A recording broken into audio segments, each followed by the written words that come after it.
All right, picking up right where we left off, we are back. It is time to continue our discussion about the economic theory behind a marketing cooperative. So this is a cooperative that's buying something from a farmer, and the farmer is the patron of this cooperative. So here on the screen, I have the drawing that we completed in the last video, and there's a good explanation of that in the last video. I'll make sure you get a link to it. And what I want to do is I just want to turn the page and I want to draw it again. And let me check what color I'm using. Why don't I pick a different color? That looks like a good one to go with. So let's draw this diagram.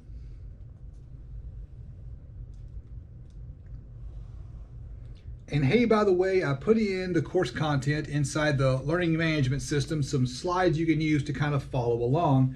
And so they're there for you if you think you need them.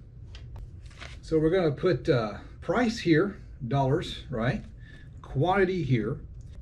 So we're going to draw all the curves, drawing it all again so you got a good fresh example and it's not cluttered with the notes from last time. So the first thing we have is this curve right here. And if you remember the name of this curve, I hope that you do. This is the NARP, the N-A-R-P, the net average revenue product. And then there's going to be a curve cutting down through here, and this is the marginal, the net marginal revenue product, the NMRP, as I've been calling it. And then the next thing we need to complete our diagram is we need an actual supply curve. So I'm going to change colors to draw the supply curve. Let's draw it in red in this case. So there's a supply curve, and we're going to need the MFC, which is the marginal factor cost. And now we're ready for case number one, example number one. And this is the example where the cooperative is attempting to maximize the cooperative's net earning. This is analogous to what an IOF would do. This is the profit maximization condition. So here we're trying to maximize profits. So how does one maximize profits, especially in this context where we have a bunch of new terminology we've never seen before? Well, it's straightforward. We go back to what we know from before, what we've learned already. And you know, if you're just watching this as a random person on YouTube, I don't know why you would be. This is a college class, and every student in the class has had my agricultural economics course, and they all know the golden rule of profit maximization. And that is that a firm will maximize its profit when the marginal revenue is equal to the marginal cost. MR equals MC. So what we have to do now is we have to find something on this diagram that is analogous to MR equals MC. Well, here's how we find that. Down here we have a type of marginal revenue. And up here we have a type of marginal cost. So where those two lines cross is the point where the marginal revenue equals the marginal cost. And that happens at this point right here where the marginal factor cost collides with the net marginal revenue product, the NMRP. So a dotted line down from that point, and we're going to call that point Q1. Why do we call it Q1? Simply because it's our first case. And the reference I'm using for this is a piece of work done by Jeffrey Royer, and it's in the learning management system. You can log in and see it and follow along if you want to. I'm going to do mine in a different order than he did his. My Q1 is the same as his Q1. My first case scenario was the same as his first case scenario. I just do some of the others in a different order. So don't let that confuse you. So now what we need to do is we need to find two things. We need to find the price that the farmer is going to get when the farmer sells their product to their cooperative. So the farmer is our patron in this case. And then we need to find the net price and the patronage refund. So this just works just like any other cooperative. The farmer is going to sell something to the co-op at some market price. The co-op's going to go about their business. They're going to close out their books. They're going to calculate the patronage refund, hand that back to the farmer.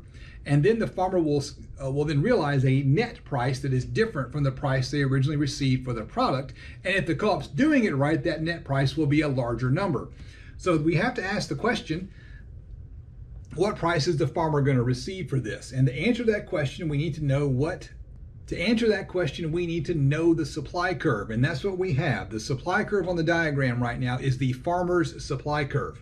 So what we do is we go down from up from Q1 over up to our supply curve and then over.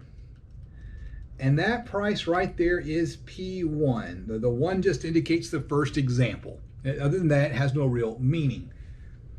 So that is the price that the farmer is going to receive for their product when they show up with a truckload of whatever it is and unload it. That's how much the farmer is going to get paid. You can think of that as the farmer's marginal revenue, if that makes sense. So that is the price the farmer is going to receive for their product.